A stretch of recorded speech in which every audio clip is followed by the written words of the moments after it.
তাই আমরা যে আল্লাহ তাআলার রহমতের মাঝে ডুবে আছি একথা বলার অপেক্ষা রাখে না।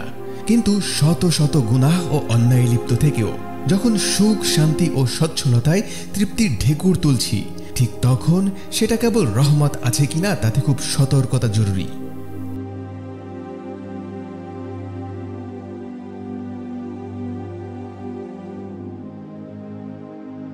আরবি অভিধানে ইস্তেদরাজের অর্থ হল ধীরে ধীরে পাকড়াও করা কিংবা কোনো কিছুকে কিছুটা ছাড় দিয়ে দিয়ে ধীরে ধীরে তাকে ভুলিয়ে দেওয়া।